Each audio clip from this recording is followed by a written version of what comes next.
Mmh, Pasteur Edgar Gidigbi. Pasteur aussi là. Voici son faux. C'est le pasteur, si tu ne le connais pas, c'est le pasteur qui vend les parcelles en vue unique.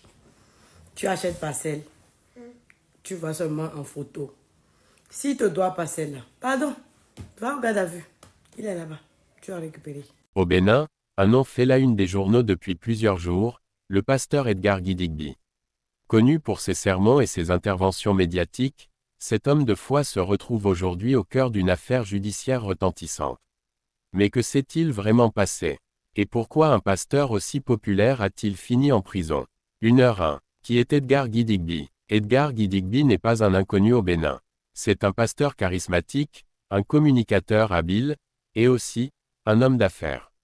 Depuis plusieurs années, il s'est lancé dans le foncier et l'immobilier, vendant des parcelles, accompagnant des investisseurs, et conseillant même des personnalités publiques. Mais cette double casquette, entre foi et business, va devenir son plus grand piège.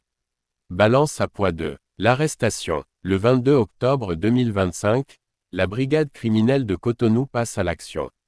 Edgar Gidigbi est arrêté et placé en garde à vue. Les enquêteurs l'accusent d'avoir vendu de fausses parcelles à des dizaines de citoyens béninois.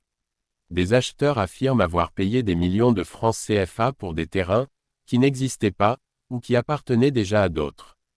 Quelques jours plus tard, il est présenté à la Cour spéciale des affaires foncières et immédiatement placé sous mandat de dépôt. Sa femme, quant à elle, est placée sous contrôle judiciaire. Parchemin 3. Ce qu'on lui reproche. Les charges sont lourdes. On parle d'escroquerie par appel au public, d'association de malfaiteurs, et surtout de stélionnat, un mot juridique qui désigne une fraude foncière, vendre un terrain qui n'est pas le sien. Ces infractions, si elles sont confirmées, peuvent valoir plusieurs années de prison ferme. Selon les premières informations, plusieurs victimes auraient porté plainte, et les montants en jeu se chiffreraient en dizaines de millions de francs CFA. Reçu 4. Les antécédents. Ce n'est pas la première fois que le pasteur se retrouve face à la justice. En 2020, il avait déjà été condamné à 8 mois de prison avec sursis pour escroquerie foncière et appel public à l'épargne. À l'époque, il avait promis avoir tourné la page. Mais 5 ans plus tard, l'histoire semble se répéter, cette fois avec des conséquences beaucoup plus graves. Verrouillé 5. Une affaire qui secoue le pays. Au-delà du cas personnel d'Edgar Gidigbi, cette affaire révèle un mal profond, la prolifération des arnaques foncières au Bénin. Dans plusieurs villes, des citoyens se font escroquer par des vendeurs peu scrupuleux, parfois bien introduits ou couverts par leur réputation. La Cour spéciale des affaires foncières, récemment mise en place, veut désormais montrer que personne n'est au-dessus de la loi.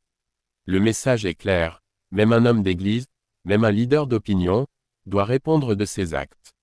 Balance à poids 6. Et maintenant, Edgar Gidigbi est en détention provisoire.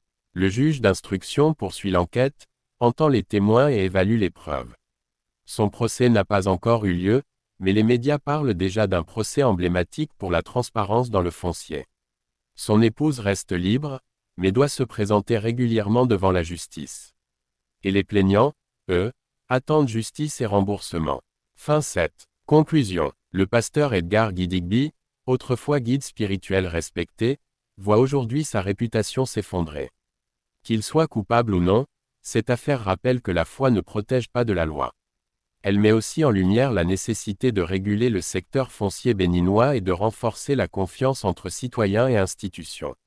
L'histoire d'Edgar Gidigbi, c'est celle d'un homme qui a voulu être à la fois pasteur, entrepreneur et promoteur, mais qui se retrouve désormais derrière les barreaux, en attente de son jugement.